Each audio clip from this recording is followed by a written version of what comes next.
Welcome to the Four Wards Podcast. Hey, what's up? It's Eric Bra, voice of Draven, Jerks, and Vel'Koz. And you're listening to the Four Wards Podcast, here to help you move forward in League.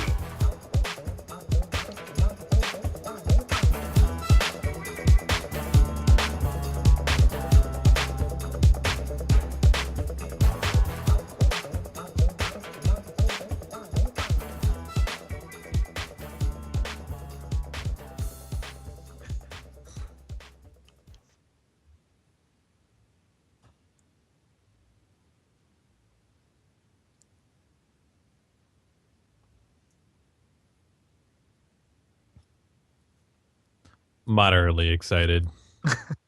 Yeah, a little bit. Whatever. Yeah. You can't speak for everyone. True. All right, fair enough.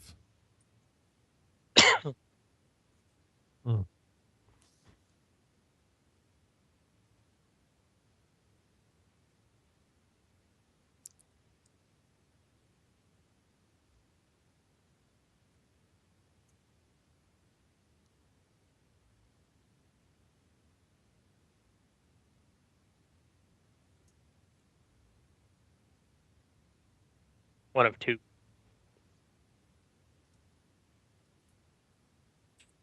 Yeah, well, let's see, this past week I've been trying to get better at CSing, obviously. I played a game, I was really disappointed. I played Caitlyn one game, and oh my god, I realized that CSing on Caitlyn is not the same as CSing on Graves. Obviously. There's a lot of different timers with their wind-ups and blah, blah, blah, blah, blah. So I just went back to the basics, went back to some just custom games and just started playing Ezreal and really tried to work in my Qs to be getting as many last hits as possible. So that's what I've been doing there.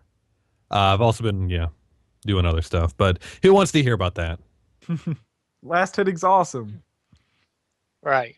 Yeah. No, it's a great thing when you're in the jungle. You don't have to worry about that crap.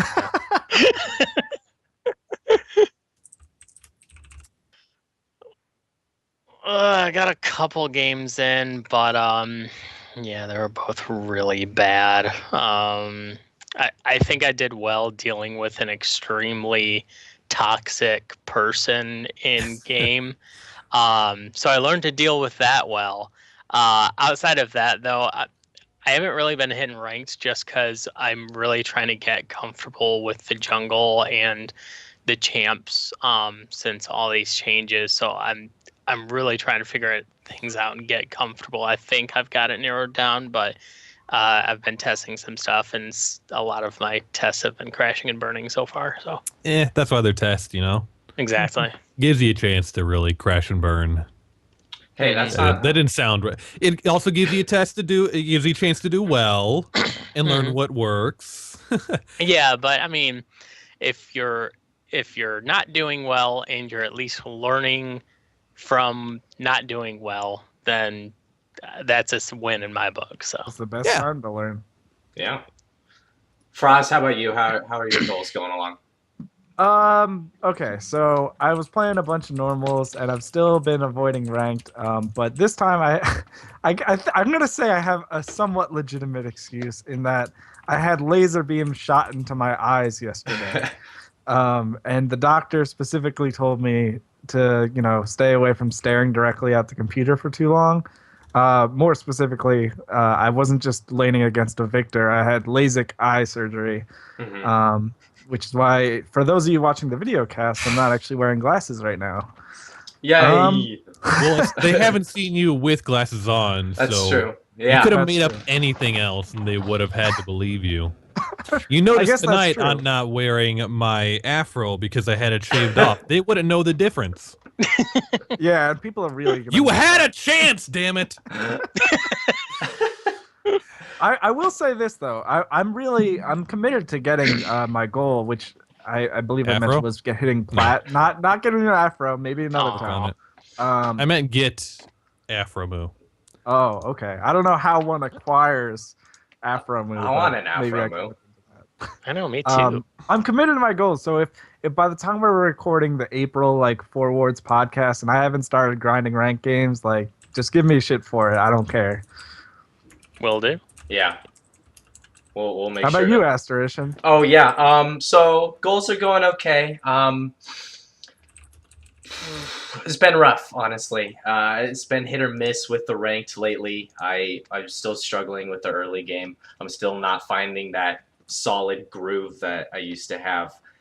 So it's hit or miss. So the climb is, well, it's the climb. It's the climb. Yeah. That's all. How Sorry. about the temper aspect? I'm doing well on that one. Yeah, I'm definitely doing a good job keeping my temper down. I've just gotten into the habit of muting pretty much every single person in the game. Just ignoring everybody and just doing my thing, especially if I'm playing someone like Lux, where I can just sit back, carry, not really worry about anything because I'm just so smooth on the Lux. It just feels so normal. And The birthday special. All right. Eventually, I'll explain the story behind that because there's actually a reason why I called it Lux's birthday. But speaking of Lux, I think this is the perfect opportunity to talk about our free week champion. Sure, So, go for it. I'm going to go ahead and take the moment to talk to you guys about Lux and why I think that you guys should play her. Aside from her being my favorite character in the game, which if that's not reason enough to try someone, then I don't know what is. But she's Isn't also that kind of like what we usually go against. I saw someone play this on stream. Well, I mean, he's got to have a reason to really like him. Like, I'm talking about when someone really, really finds passion for a champion. And you guys all know how much Lux means to me as a character. So, she's not just a character in this game to me anymore. Borderline creepy. She's the love of your life. She's the love of my life. No, she makes your waifu. She makes the game better for me. So, if that's not a reason enough to play Lux, then I don't know what is. But on top of that, she has 4 amazing abilities. Every single one of her abilities are useful at any given point in time. Those abilities are perfect. You think of a champion that, Ezreal W, for example, doesn't hit minions. It's not always useful in every situation. So I'm just saying. Immediately go for someone else's favorite champion. There's so many others out there. There's 119 other ones you could have gone for. Yes, it's 122 at this point. But anyway, Lux, all of her abilities are awesome. They all do amazing abilities, whether they slow, they don't all apply her passive, but all but one apply her passive, dealing a shit ton of damage. She's really good at doing everything that you could possibly want in the mid lane. If you want to just sit back and farm, you can do that really well with her. Her mana costs aren't too extreme. If you want to be engage heavy and you want to go hard on people, you can do that too. She's really good at that. She's also a really good support player. If you want to play her in the support role, she has that shield, that snare. All of her entire kit is really good for support. I don't know why people don't play her. If you've never played Lux before, if you don't know what her passive is, it's actually really helpful in the laning phase, especially against melees that you can proc it. Basically, every time you hit a spell on the enemy champion, it gets a little light above them, and if you tap them with an auto attack, it detonates and it does extra damage, so it's really useful. It's a good amount of damage, too. For tips against playing against Lux, if you see that she lands that little passive on you, try not to let her proc it, because those passives, they stack and add up. They don't stack. They don't stack, but they do damage. You can get one. You can get one and then another back to back. Although with your ult, they stack. You can chain them with your ult. Yeah. True. You keep giggling over there, and I'm really curious as to what you're giggling at. There's a guy in chat. He's like, "Oh my gosh, this is the first time I've been able to see the Trinity Force guys on stream." Like, wait a minute. These aren't. Never mind. We can't take. Had to call you out. Yeah. But anyway, that's our free week champion, Lux. Go ahead and play her. I really like her. I know Froz really likes her too. Yeah, she's great. She's a really good champion, really strong, really fun, really positive. She keeps you really in the moment. Make sure that you stay positive. I know Asderition could go hours on end about Lux, honestly. if you have any questions, how many times are we going to say that? Just tweet at Asderition, and he'll probably get back to you with a paragraph. If it's about Lux, Definitely if it's Yeah. about Lux. He'll be like, in my 5 years. 5 years of playing. All right, let's not go down that rabbit hole. No. Let's Yeah. talk about, go back to goals here Yes, for a yes. second. Because So- we did send out that contest to people. If you have a goal in mind that you're working towards this season, to send us an email or a tweet, either at forwards@trinityforcepodcast.com or at forwardspodcast.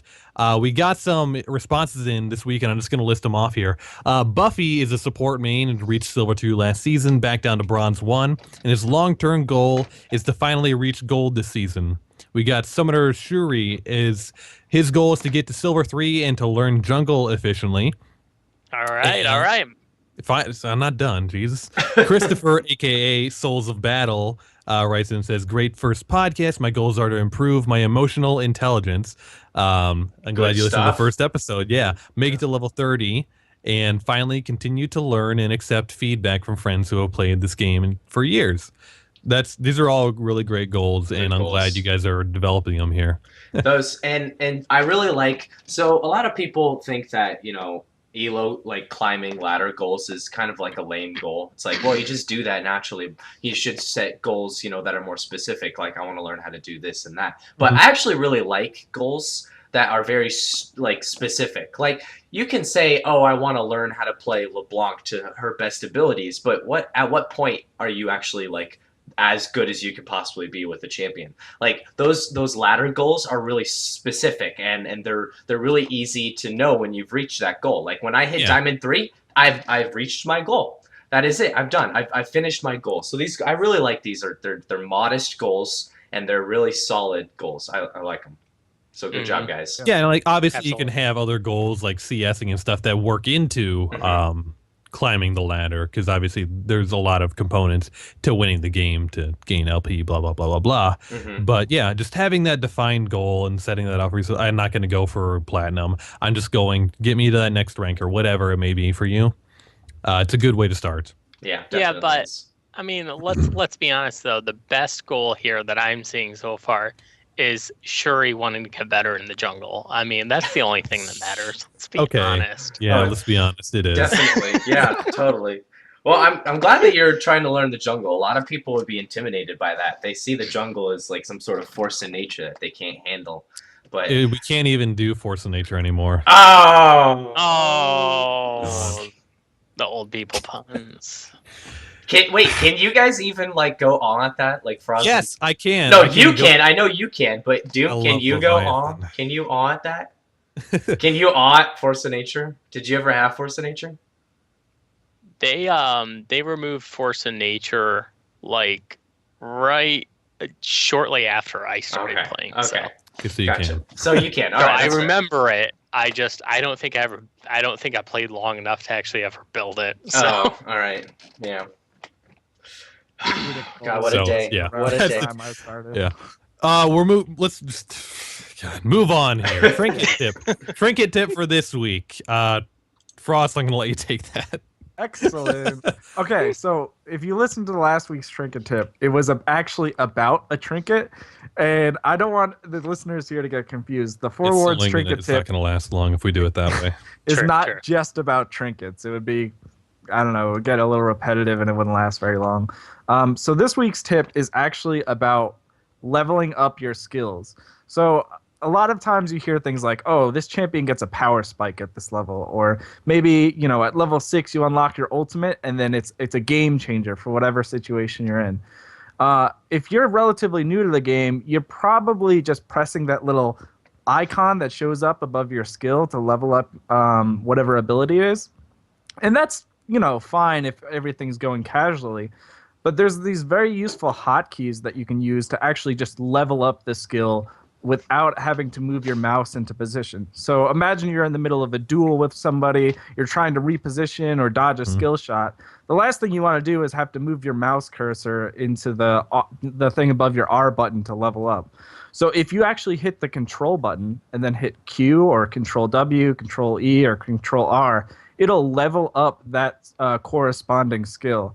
So it's something that might feel a little bit weird at first, but honestly, I think most people that have started doing it rarely can imagine what it's like switching back. I changed after getting used to that. I changed my mouse. Like I have a mouse where it has like the side buttons and stuff, so that one of my mouse button keys is just control. So I just press control via my mouse and then press the skill, so I don't have to like do the weird thing with your pinky finger trying to reach the control on your keyboard. And it's just so much easier because I have control and alt on my mouse, so I can do leveling up skills. I can do select target yourself only, all that stuff, right from there. And you're definitely right when you say, it's a quicker way to do it. Like it doesn't happen that often where I'm in the middle of a fight and I just hit level 6 and I got my ultimate. But when it does happen, it completely turns the fight around when you can get that extra point into a skill, or you just get that ultimate or something like that. And exactly, and it feels natural after a few times. So if you've never tried this before, try it out. It's control and then whatever the skill is that you want to level up. I can personally say that a few months ago this was one of my small goals, and now I don't know how I ever functioned without it. This is exclusively how I level up skills, and once you get used to it, it just makes so much more sense. Yeah. And you can even take it one step further for those of you that are super fast about it. For me personally, I have a Razer Naga, and so it has 12 keys on the side. So many keys. So I don't need all those keys. I have set up 4 to be keys that auto level up my skills. So that works too. It just happens. It's natural. I know exactly where they are, and I just it's level 4. I'm leveling up my E. Boom. That's it. Yep. Like I just press the button and that's it. It's super fast. It's weird. People think that you're lucky you got the level up and that changed the fight, but it may be even more than just getting the level up and getting those extra stats. If you level up and you put a point in that level up, as soon as it happens, you can change a fight instantly. Hands down, no second faster. Yeah, and then when it's that much, that big of a change, I don't see why you wouldn't try to find a way to do it easier. Yeah, definitely. These level ups are also really important in the early game. The early. Did someone say the early? God, the early segues. Game. These segues are out of control. Was that a segue? Everyone knows our segues are the best. Take that, LCS rundown. Yeah. With your segs. Oh my goodness. So Haber derailed. All right, so guys, we got a special treat for you this week. We are going to be doing a debate about the early game. Debate. So I don't have a robe or a gavel or whatever you would have when one is debating, but I am gonna try to do this the best that I can. So just give me a sec here. Okay, you guys ready for this? A bell. A bell. You can start bringing that every time someone says 4 words. Anyways, I'm ready. Need a vuvuzela. A what? Vuvuzela? Yeah, like that at soccer games. We're getting. Let's get more sidetracked here, please. Yes. Holy shit! The Sidetrack Podcast. Okay, so let's get started on a debate here. Debate about the early game. We want to just try to pick out a few different things. People are going to defend what they think is the most important. And by the end of this, I'm hoping that we have one answer about what's the most important for the early game. So, all right, bitches, time to get serious. Yes. Now, we've all heard people talk about the importance of the early game. No one is here to deny that. We are here, however, here to debate what is the most important aspect that a player can focus on in the early game. I'm your moderator for the night, Haberdashing, and please welcome our speakers. Asderition will be advocating for farming. Doom will take the side of zone and objective control, and Frost will be defending his stance for trading and lane positioning. Gentlemen, welcome to the debate, and I wish you all the best of luck. Now, we will begin with opening arguments, and we flipped a 3-sided coin backstage, and we decided Asderition will be going first. 3-sided coin? That's the whole joke. You talked about it, and it's ruined! That's my part of the joke. See, you had your part of the joke, and now my part of the joke is ruining the joke. Is that going to be the thing every content? Yeah, it's No, just go. Go! Okay, so early game. When people think about the early game and what's the most important part about the early game, a lot of people think about setting yourself up for the mid game. And I personally think that this is hands down the most important part. Stemming off of that, what is the best way of setting yourself up for the mid to late game that the early game is so important for? And I think the best way to do that is through CSing. Now, you hear it all the time. People say CSing is king. Like whoever is good at CSing will go further in league. You notice trends in the difference between like silver players and plat players, or silver players and diamond players. Is the sense of like if you're just naturally good at CSing, you're going to be better at the game. Like if a higher average CS is around, I think, like 250 to 300 for diamond level players, and then it's a lot lower on like the bronze and silver players. It's somewhere between like 150 to 200. So you notice a very clear distinction in skill in CSing and where you are in the ladder. Now, a lot of people would say, well, that's not the only way. Well, yes, you're right. That's not the only determining factor. But we notice that people that are generally better at CSing in the beginning of the game are generally better throughout the entire course of the game. And you can see this through trends and LoL King all the time. You look at like who gets the most CS within the first 10 minutes, and you'll notice that the diamond players are definitely getting more. So obviously there's a reason why CSing is so important. And we ask ourselves, why is this? Why is CSing the most important out of everything? Well, CS is gold. It's hands down the best way to get gold. You can do the math and you'll find somewhere between 13 to 17 creeps is the equivalent of 1 kill, not altered by anything else, death streaks, kill streaks, first blood, or anything like that. 300 gold is around 13 to 17 CS, depending on what kind of CS you're getting. Now, if I have, say, 60 CS, that is well over just 2, maybe 3 kills. Right there, I have more gold than somebody else that has less CS, but maybe a kill. So you see that with CS, there's a very specific correlation to gold that you have and CS that you have. The more CS you have, the more gold you have, which is obvious. This is, pretty simple, straightforward for even the newest players to understand. So in the early game, this is absolutely quintessential that you get this. And it's something that I've been learning more and more about my struggle with the early game. It's something I've realized that I struggle with is CSing in the early game. When I get the CS that I have targeted for myself, my target goal is 80 CS by the end of 10 minutes. If I get that 80 CS, I know I recognize a very distinct change in my gameplay. I will be finishing my build at 32 minutes, and I know it. I know that after the 35-minute mark that I'm going to be an absolute terror just by looking at my early game CS and seeing how well I scale in comparison to the other people. Because more CS early game means better items early, and that will set you up for the mid game. Because the mid game we'll talk about later. We'll talk about a couple episodes down from now, but we know the early game is set to be best, or you try and set up for the mid game, and doing so with the right items will allow you to set yourself up the best possible way. Because gold equals items. Items means wards. Items means stronger. It means that your positioning will be just more of a threat, because rather than having maybe 1 finished item, you have 2 or maybe 2.5. Like, just gold is hands down the best way to make yourself more of a threat in any way, shape, or form, and CSing will do that the best way. So it's a good way to carry you into later. It's a good way to carry you. It's why I think it's the most important thing in the early game, because it will lead you to success in the mid game. Okay, any closing Does it help points? move you forward in your game, though? Aaron, I have to cut you off. It's not time for a free discussion yet. We'll get into that. Oh yes. And where'd the bell go? You're losing it. Oh god. Okay. So thank you for your points, Asderition. I'm going to move forward here. Give the floor to Frost to present his argument. Sure. So while I can't at all disagree with Asderition that farming is incredibly important, it's when you're going into lane, even if you're playing a custom game, you got to get those CS numbers up. It's the key to how you get gold in League of Legends. However, there's a lot more to getting a gold lead on your opponent than just hitting minions with last hits.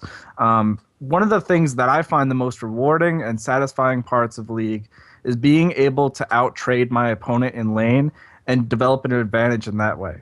So when you're first starting out, you probably want to load up some customs, learn how to hit your last hits, develop that muscle memory, because you do need that gold coming in. But once you've really worked on it, you're not only going to be looking at your minions, but you're going to be looking at where's my enemy laner standing. Where's my enemy laner standing when he's going for a last hit? And then you start to think of things at a whole nother level, that this is the reason why we see the difference between the tiers. You see in bronze, silver, a lot of people only have okay mechanics, but they still have a lot of room for improvement. But there's a lot of things they're not paying attention to. When they go for trades, all the minions start attacking them. Or when they are going for trades, they're not farming. Well, once you master the art of trading, you establish a sort of dominance over your opponent if they don't know what's going on. If you're better at trading, not only will you be ahead on CS because you've been practicing CS, but you'll be actively zoning them out of acquiring CS. Yes, it's good to get your farm numbers up, but if you can deny your opponent farm, then that's just one leg even further. Furthermore, you also need to think about what your positioning is. If you're doing all these, it's great to get a ton of farm, but if your idea of getting farm is shoved to the enemy turret and just push the enemy turret over and over and over again, you are just putting a giant red flag above your head saying, jungler, please gank me, jungler, please gank me, jungler, please gank me. The real masters of trading and lane positioning know, okay, I want to deny my opponent's CS through trading while keeping up my CS while putting myself in a position where I can't be ganked. And once you've really mastered this, this is the type of edge that gives you a significant lead going into the mid game, which is exactly what you want to accomplish in the early game. Okay, I can dig that. I can dig that as well. And finally, we have Doom to present his points about. See, what are you doing? Zoning and objective control. Zoning and objective control. I just said that. Yes. Well, while Asderition for us, you guys' ideas are cute and they are important. We all know that objective control is the number one thing. This is what sets you up for mid game. This is what sets you up for an end game. When it comes to zone and objective control, overall, the most important, in my opinion, especially in the early game, is the bottom side of the map, the bottom side river. You're speaking from the perspective of a jungler, obviously. I'm talking for the whole team. So even the top laner? Absolutely. Okay.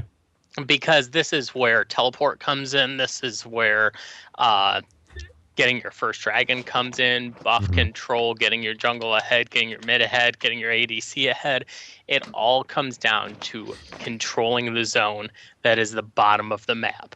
You have to have vision. So you have to work as a team to use your trinkets effectively, get wards effectively on your first back, and make sure that you're controlling the vision in the river. Make sure that you're not allowing their jungler to get ahead and to get kills and get ganks, or to assist their mid in getting to kill up on your mid, or getting a kill up on your ADC, helping to snowball their carries. Zone control is everything in there, because if you play safe and you are able to keep good vision and you do not die, not dying in the early game is one of the most important things you can do. And the best way to not die is know what's coming all the time.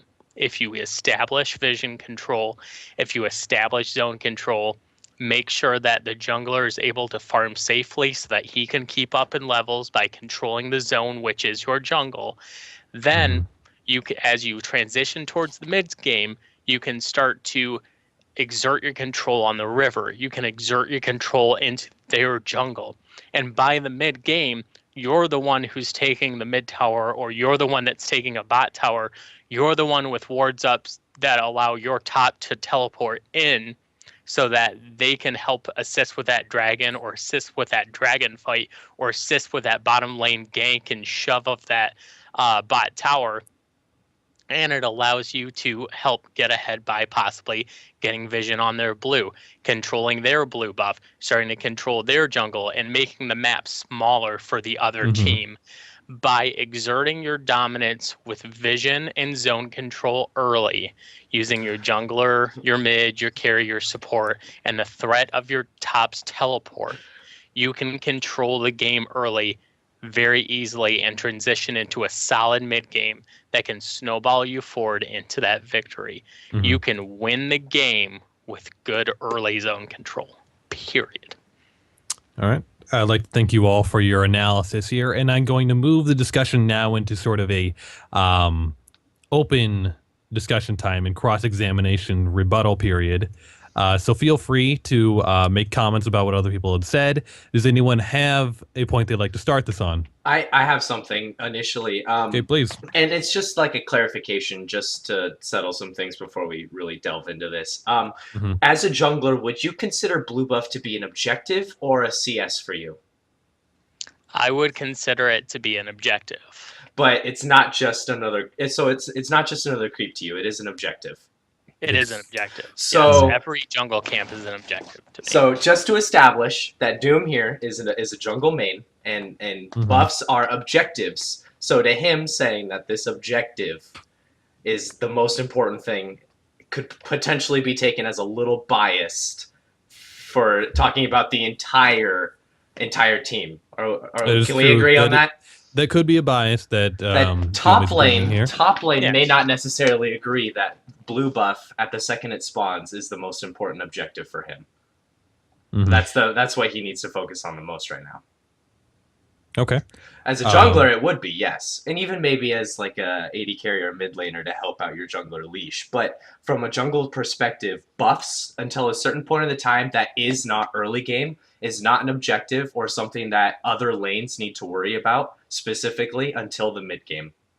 Okay, but I'm talking though about zone control and the aspect that if your jungler is trying to take their first blue and has to worry about getting ganked, about getting counter jungled, getting that buff stolen, or getting killed or getting invaded because you don't have that vision zone control, then you can lose the game very early there because now their jungler or their carry that assisted them got first blood. From a purely jungle perspective, I think it's correct when you're saying that, when especially junglers that rely on a certain buff, denying them that early game here. I'm going to let you finish here in a second. Okay. I'm going to let you finish, okay? Okay, I'm finished. Okay, but oh my goodness. But God damn it. Okay, so just because you may lose a game for something like that, yes, while that is definitely something that you want to pay mind to, is that going to happen in every single game? Is that something that you need to worry about in every single game? If I see a Shaco running Smite Ignite on the enemy team, I'm going to be a little wary. Be like, this guy is probably going to look to do some invade. Now, do we go so far as to say that his invade of the jungle, his idea of what he wants to do to my jungler, is that the most important thing for the entire team to worry about in the mid game or in the early game? Because that's what we're basically trying to focus and bring this all down to is what is our biggest worry at the beginning of the game? What are we trying to do? Because early game, we all have agreed upon this. Early game, the most important part about it is setting yourself up for the rest of the game. Do we all agree? Yes. I think that's fair to say, yeah. So what is the best way of doing that? That's what we need to settle on is what's the best way of doing that? And is making sure that, that jungler that is that Sejuani with Flash Smite, is that Sejuani really going to invade? Are we actually concerned about that? Are we really concerned that Sejuani is going to take Dragon at level 4? Are we really concerned that he's going to be like all up in our jungle to the point where we need to establish a very, like, yes, wards are good, but wards placed in a place that's worthless is worthless. Yeah, I know that sounds kind of like contradictory. It just, makes perfect sense. But if you were to put a deep ward somewhere and see the jungler once, does that really mean that it's worth it? Like getting that vision control. It's situational. For that. I'm going to go back to something that Frost is saying about like zoning out your opponent. Something I see often when someone is like even zoning out of their opponent, they're letting their own CS die to the minions and stuff. So I feel if you're not looking closely at what's going on to your own minions, you're losing out gold, even though your opponent is as well. Yeah, and I'd like to follow up on that. I think there's still never an excuse for, missing farm at the expense of trading and zoning. The goal with trading and zoning is to establish dominance in your lane. Asderition talked about top lane and talked about blue buff. To bring the topic to top lane, because I think it's a good example, a lot of people have played the game, and there's the top lane situation where there's some farming and a lot of trading going on. There's very few champions in League of Legends that can just hard carry the game from just farming. It's, a lot of people like to think of Nasus, for instance. But he's definitely the exception rather than the rule. He can kind of play passive, and if he gets through with just farming, he becomes a menace. Think about most other champions in the top lane. You might be a little bit afraid if your top laner is 10 to 15 CS behind the enemy top laner. But if the enemy Riven has killed your top laner and is zoning you out of CS, and then it's such a threat that if your jungler were to go up there, Riven would just kill both of them, then you've got a huge issue on your hands. And now top lane is a dead zone, and you really need to collaborate as a team to deal with the fact that you're behind. So what you're talking about is if we pay too much attention to CS and we don't focus on some of the other aspects of laning, like trading or establishing some vision, we're going to fall behind. We potentially could give up a kill and end up being to the point where, like, even if the jungler comes, it's almost lost. At that point, we've done what we weren't supposed to do in the early game, and we actually set up the other enemy top laner for the mid game rather than ourselves. Yeah. Okay. All right. Well, I mean, I could totally agree with you on that. No, I 100% agree. Like, you have to be really wary, especially in the top lane. Top lane and the mid lane are very, I wouldn't say snowbally, but they're very temperamental. And if you begin to push, if you begin to push one side, even just a little bit, you give them a little bit of leeway, you can notice it really starts to fuck with the lane a lot. Like, even just a little bit of a lead turns into a lot of a lead. And then all of a sudden, that Riven, who's 3-0 with, now more CS than your top laner, is now just going to hyper carry the game because she's going to be unstoppable. And I totally agree with that. A little bit of leeway can end up in, Shitsville. But Shitsville. Okay. When we're talking about CSing and we're talking about as a whole, implying that just because you're focusing on CSing is also assuming that you're going to die, it leads us to false pretenses, and I feel like it could be potentially dangerous. That just because you're going in for CS, you're also assuming the fact that you may be potentially dying. But you could be playing someone like Malphite or someone that's decent at farming, even under pressure, and they could find a lot of success in this. And I feel like when we're talking about, I think, top lane, well, pretty much any lane in specific, is we're going to find different focuses depending on who you're playing and in what lane. Yeah. And that's fair to say. And at different intervals as well. Yeah. Well, and at different intervals. So, like, early game, while we want to broaden early game as one, specific period of time, there are different points in the early game, just depending on what's happening in your own lane, that could dictate what you're doing and what your primary focus is. I like to think of it this way. If you were to take a really high-level player and stick them in a game with a pretty decent, like, platinum-level player, and then you were to sign a contract at the start, okay, we're not going to harass each other, we're just going to farm, you'd get a relatively similar amount with a slight probably favoring of the really high-level player. But what makes these higher-level players so much stronger than their opponents is that they have a mastery of trading.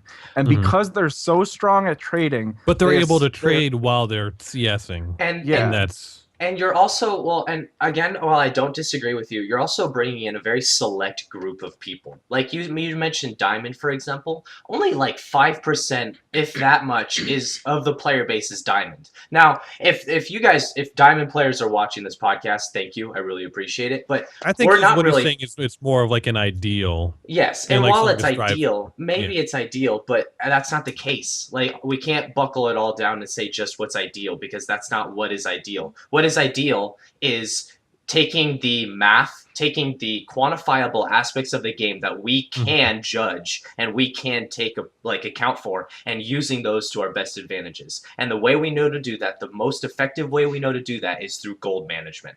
Gold management, hands down, is the best way to make sure that we either keep a lead or establish a lead. This is why you see supports get so many early gold generation items rather than picking them up after their sight zone or something like this. It's a matter of just deliberate like consequences, like doing something for another reason, knowing that this is the most solid, not necessarily guaranteed, but best established way of achieving it. And yeah, we can talk about how trading could potentially get you a kill or force out an enemy opponent. But what happens when, you know, that enemy Vladimir, yeah, you pushed him down, but he's also really good at farming under turret. And now you're trading. Yeah, you traded a decent amount, but you also blew some mana, you lost some health on your own, and you accidentally pushed the lane because you know, maybe you don't really know how to trade all that well.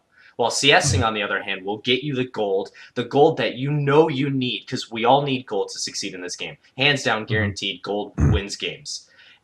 CS is that guaranteed way of getting gold. If you know how to CS, you will know how to get gold. If you know how to get gold, it sets you up. Even if you're not that great at the champion, if you have an item advantage, it doesn't matter because you're just stronger. Simply by what you have, you're just stronger. And sorry, what? Is everyone still here? Yeah. Doom, you there? Yeah. Okay. Yeah. So I noticed a lot in chat. People were saying they were agreeing with Asderition here about CSing, and I have to agree as well. I really think if we're talking like getting the early game out by itself, CSing is definitely one of the most important things you can do. Just because the reasons we pointed out, you know, getting that gold lead or just even staying even, you know, like we said, if you lose a kill, so what? Your biggest goal, if you're able to stay even in CS, you're really not losing out that much. And if you're able to at least stay even or even just a little bit behind, it doesn't set you so far back that when mid game rolls around, it's like you're instantly forfeiting the game. And that's obviously, it's something we can all work on. yeah, with my point though, it's that CS and trading are not unimportant things. They're both extremely important things. Obviously, yeah. But with zone control, you don't know even if it's safe to CS or safe to trade if you don't have zone control, if you don't have dominance, or if you don't have. But you're not always going to have dominance. I disagree. It doesn't matter about safety. You know, why? I mean, to a certain extent, it does matter. Like, you want to be safe when you farm, of course. That's granted. But you know, there's a lot of champions out there that can, if you just adapt your playstyle even a little bit, can farm from a distance, can play that safe, like, I'm just going to hang back. Like, even Tristana, people say the best way to counter Tristana, push under a turret, don't let her farm. Yeah, that is a very probable, like, way of dealing with Tristana. But if you're a good Tristana player, you know how to deal with that. You know that they're going to do that to you, and you can still find a way of CSing under turret. It's possible. It's hard, but it's possible. So, I agree. Like, when you know your matchups and the ones that you can win, it's great when you can force people out, but it's also important to realize the matchups where you yourself are not going to be able to go in and trade, and you have to play back a little bit farther, and knowing when to CS, especially under turret, is very, very important. It's a method of knowing how to what I'm trying to piece the words together here. And it's not really coming out right. Just fucking skip it. Take your time. Okay. So, okay. We've got a lot of points here. I'm going to, you know, we'll have some time to talk about one of these next week here. So if there's one thing that stuck out to you in particular, whether it's farming, trading, zone control, positioning, whatever, give us a tweet, give us an email, tell us what you thought, and we'll be sure to take that in consideration when we're deciding what to talk about next week here. So that's it for that section here. We're going to move down to a listener question. And I believe this may have been answered before on the proper, but it was sent to our inbox as well. So I'm going to take some time. We can talk about it here with the time that we have left. So this is, I'm just going to boil it down here. Overall question is about AD carry builds and defensive items. It says, you know, like undying to assassins and ganks and stuff like that. When you're at that point of the game where you can consider getting a defensive item, what do you do? When do you get it? I What think do you a key get? point is also to first address when is that time that you can decide Yeah. on getting a defensive item? Because you see it all across the game. Like someone will say, "Oh, sixth item, that's a good time to get it." Or there's other times, people will get it third item, depending on what's going on. I mean, and that's the important thing, depending on what's going on. He's talking about ADCs in particular, but I mean, while you are talking about ADCs in particular, I think this kind of affects every lane, kind of as a whole. Like when we decide to build defensively. And we could answer talking about each lane in specific, being like, this is what happens when you do top lane or mid lane, because they all vary. Sometimes getting a defensive item early is not necessarily the best option. And we noticed that for ADCs in particular, getting an early defensive item can actually hinder you.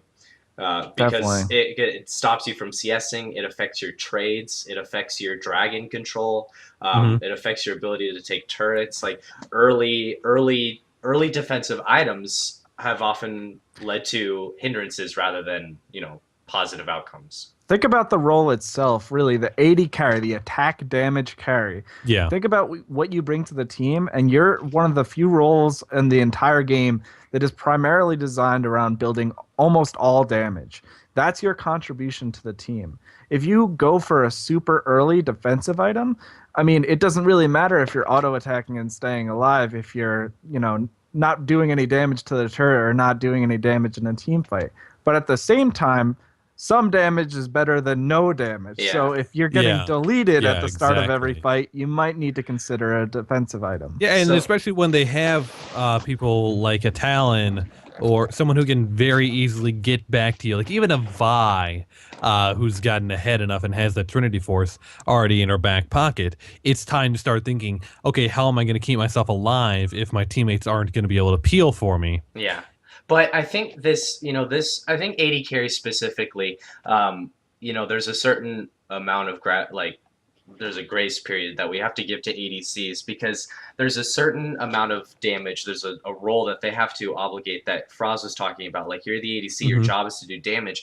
For similar reasons, you could say that about the mid lane, depending on who you're playing. You could say that about the top lane. But the one special thing about the ADC is that your damage is almost always relied upon throughout the entire course of the game when it's needed. Like, you can say that for a top laner, just because you can't dish out the amount of damage that you need to in a duel will be bad. Yeah, you could say that, but when it comes down to it, it may not matter as much as an ADC. Which is why I personally would go so far as to say that a defensive first item is never okay on the AD carry. While say someone on like the top lane or the mid lane, like the mid lane especially, I often find myself either building a chalice and sitting on it for a while, or a Seeker's Arm Guard, like first buy. These are my first buys, mind you. And you don't find that in the ADC role. And I think, Doom, let's hear what you got to say.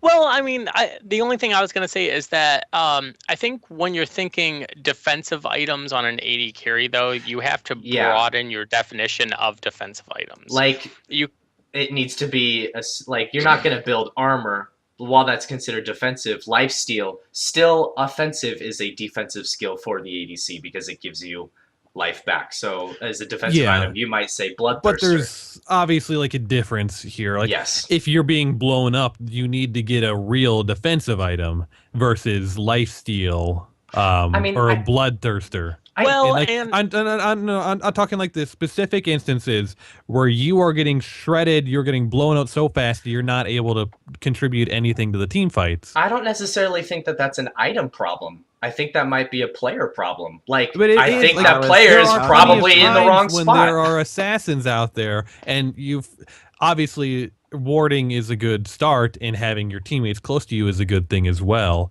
But hey, like maybe having that Banshee's Veil to stop that first attack. Well, I can agree. Or having a Guardian Angel. Again, totally agree. But you're not going to build Guardian Angel first item. I'm saying like.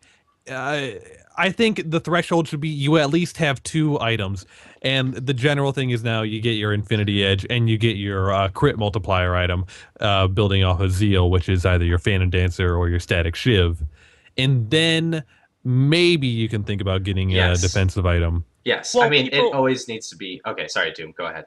No. I mean, with like the offensive defensive items, you gotta really broaden your thought process too, though. Like for example, sometimes defensively could be rushing boots. Exactly. Thank you. Yeah. Say you're going versus a Morgana who's throwing out them dark bindings. If Or you can dodge dark binding Blitzcrank. just because that extra movement speed, or a Blitzcrank, then that is kind of a defensive item, but it's something that you're going to build anyways. Or for a lot of AD carries who are down early, a lot of times you stack Doran's blades, and that helps you because it gives you health, it gives you lifesteal. So it's not a bad item to get, and yeah, it might delay you getting to your BF sword or whatever you, or say you're like one of those 80 carries that usually builds a Trinity Force. Instead of going with your Sheen first, go with your Phage first, because it's going to give you that health, and it's going to give you that movement speed on hit, so that maybe auto attack after you CS a minion,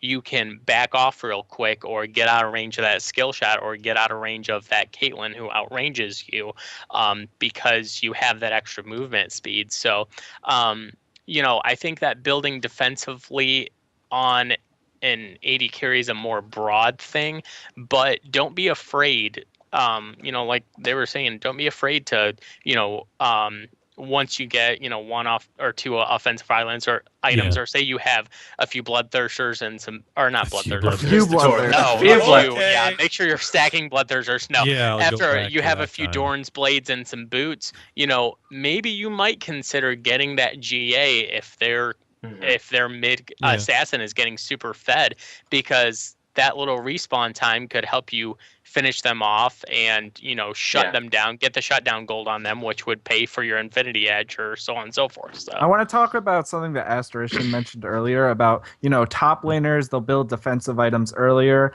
and think about it this way. If you're a top laner, especially a melee bruiser, you're going to have to get into the fight.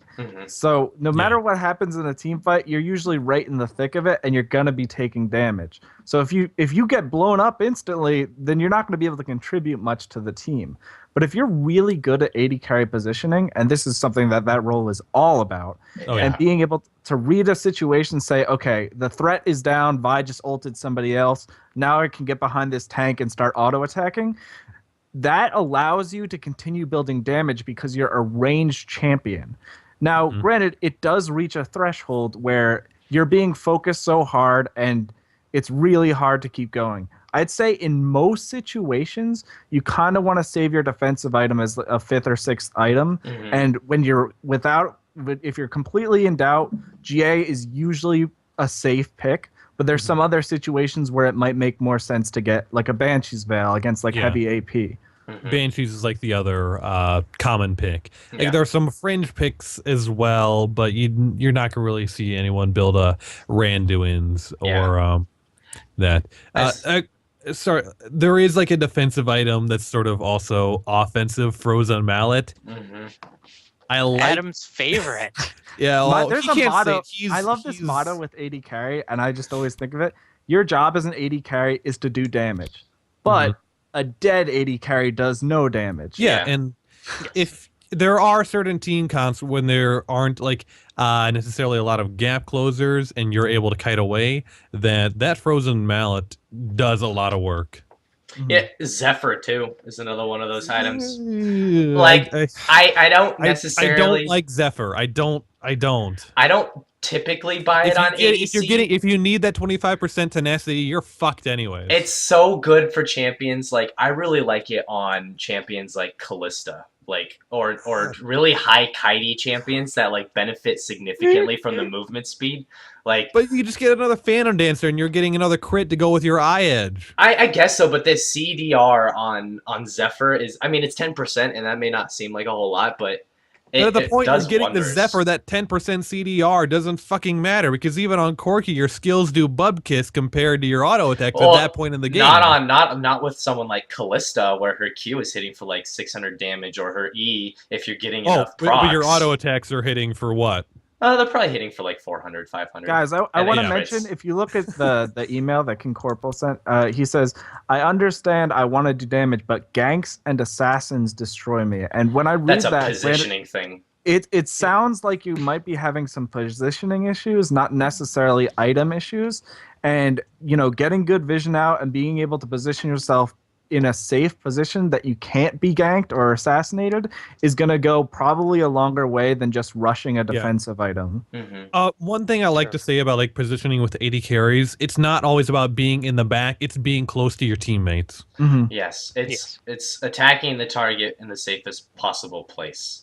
And yeah, like because a lot of times if you are just trying to stay back and someone's able to get all the way back to you, your teammates aren't looking at you. They're looking at whatever's in front of them. But when you're able to stay right next to them, they can see that immediate threat coming in and be able to deal with it better, whether it's Zed or someone else who's able to dive the back line. Whatever. It's easier for the team to immediately focus them, especially in a solo queue setting where you can't say help, I'm being repressed. Imagine you're playing with a giant target on top of your head when you're playing AD carry, and ask yourself at the start of every fight, where can I be that I'm the hardest target to hit reliably in this fight? Because the assassins are trying to kill you. They're looking for you to misstep or get away from your team. Find that spot that makes it really hard for them to do that, and you'll really go places in team fights. I feel Someone pick. Okay, I feel like we need to talk about Quicksilver Sash somewhere in here. Okay, yeah. Because this item, as an ADC, this is your it's really CC that fucks me up and that's it type of deal. And if that's the case, then QSS is your best friend. For those of you new players that don't know what it is, QSS is basically like an item that you buy that comes with a cleanse. And if you don't know what cleanse is, then go look at your spells. Seriously, you should know that. CC removal. It's CC removal. And the best part about it is it's a get out of jail free card that gives you movement speed, which is awesome. So learning how to QSS is hands down probably one of the best things that you could do. Against Zed players, it's mandatory. Like if you're playing against a Zed and he seems to be getting you every single team fight, buy a fucking QSS. Because Warwick. It I always think of Warwick. Deathmark. Yeah, Warwick as well. But even hell, if it's that initial CC that allows the rest of the team to then get onto you, it doesn't matter. Like a Mumu ult, Sejuani freeze, whatever it may be. It's very important. And it's only 1250 gold with the recent item changes. So you can get that after you get your Infinity Edge and just sit on it for a while. Yeah, it's a worthwhile investment. It's an awesome thing to sit on. It's like the mid laner's Chalice to sit on. Like I sit on Chalice in the mid lane. I will sit on QSS. Even if I know it's just against one single person that has hard CC, if I know that person's going to be a problem, then I sit on that. Another thing I wanted to note too was we were talking earlier about getting caught in positioning. Now, a lot of you, and we were talking specifically about rather than hanging back, being close to your team. So, I mean, if you think about it from a perspective that isn't the ADC, you're not always going to be, say you're the support, I try and pay a certain amount of attention to what my ADC is doing and what he's doing. Just, you got to remember that the support is there to support the team, not just you as the ADC. So if you see your support wandering away from you, don't get pissed off and be like, why isn't my support peeling for me? Your support is his own player. Your job, it's something that we would say in World of Warcraft all the time. If the tank died, it's the healer's fault. If the healer died, it's the tank's fault. If the DPS died, it's the DPS's fucking fault. If you die, if you just randomly die, that's not your support's fault. That's not your tank's fault. That's no one's fault but your own.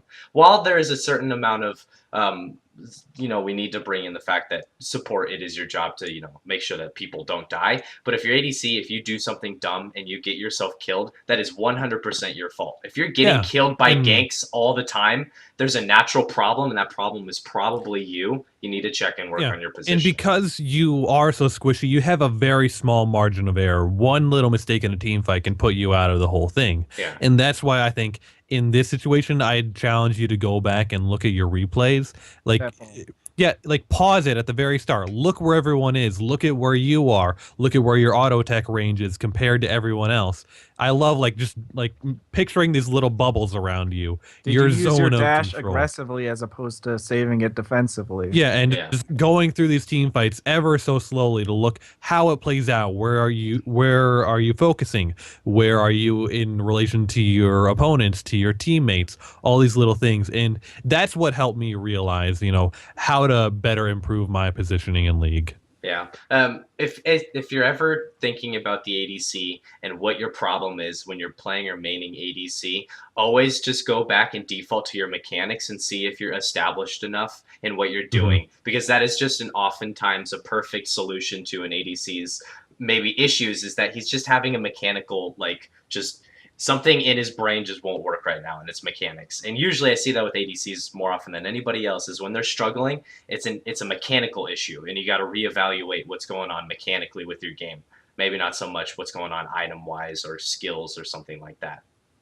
I'm gonna throw in the last little point here, and it's Sure. if the ADCs that you're playing, you're finding that you're running into that same issue all the time, maybe consider trying to play a safer ADC like Caitlyn, who outranges everyone early, or Tristana, who has the rocket jump and her ult that knocks people back, and high range and things like that. Tristana is probably the safest AD carry.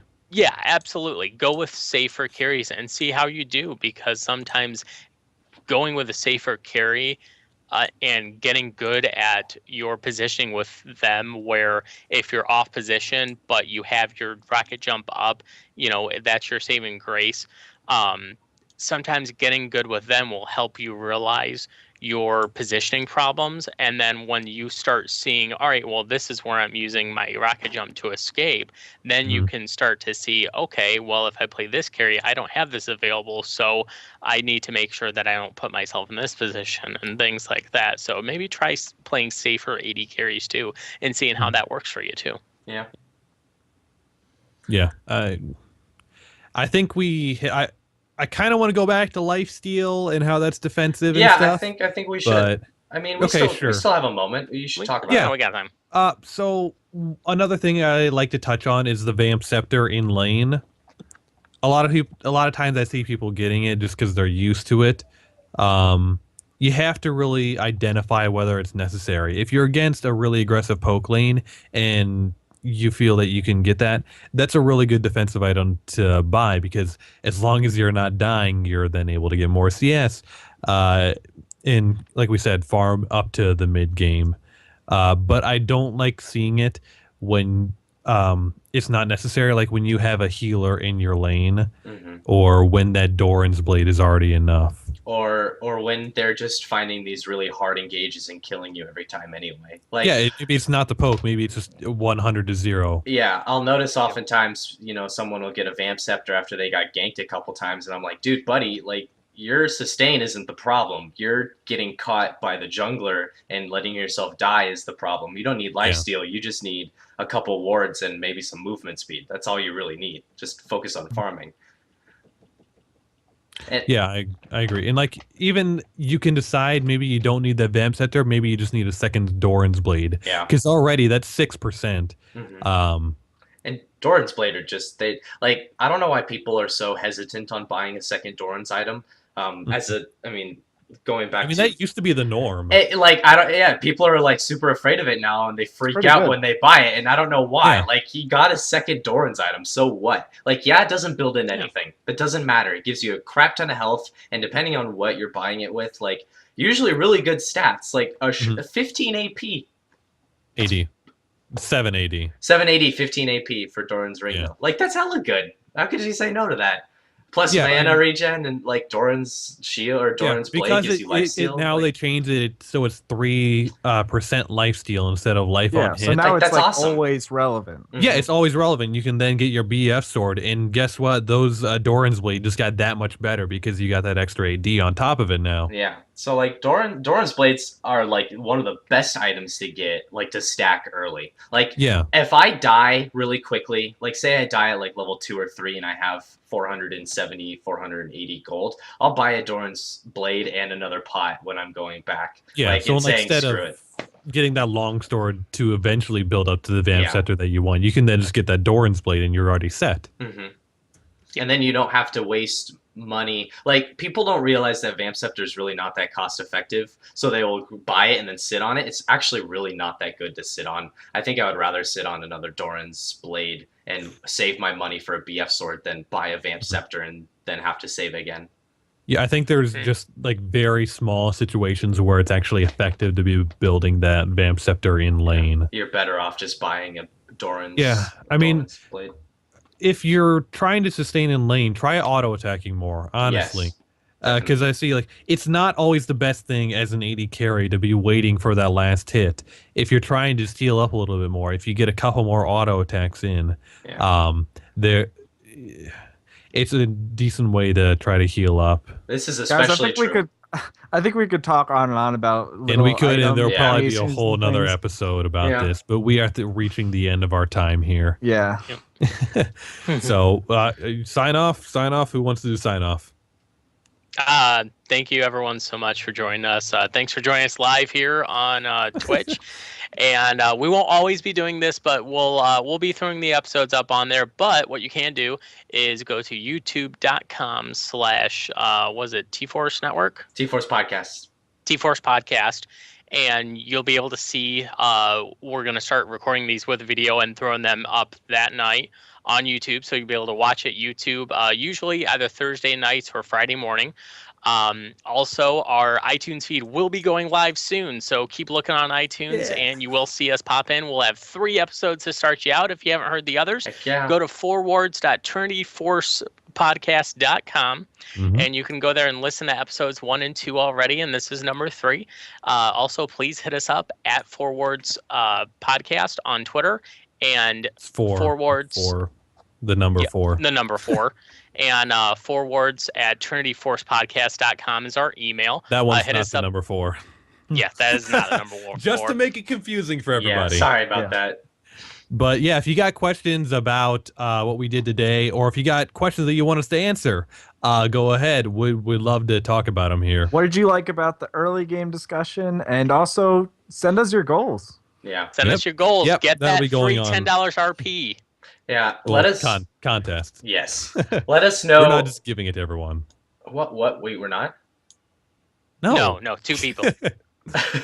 let us know what you agreed with, who you agreed with for this cast on which part you thought to be the most important for the early game, because next week we're going to talk about that particular aspect of the early game in our next week's more structured segment about the early game. So this one we did a debate on which one we thought to be the most important. Next week we're going to talk about which one you guys thought to be actually the most important. So right. Good. We all got our points in? Yes, I think so. Ready to call tonight? Okay. Thanks for joining us, guys. Take it easy. See you in the next episode. Night, everyone. Bye. See ya.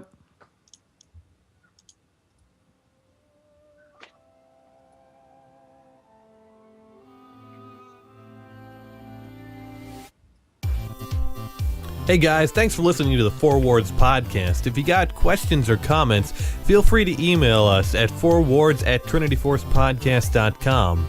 You can also find us on Twitter at Forwards Podcast. Thanks for listening, everyone, and we'll see you next week.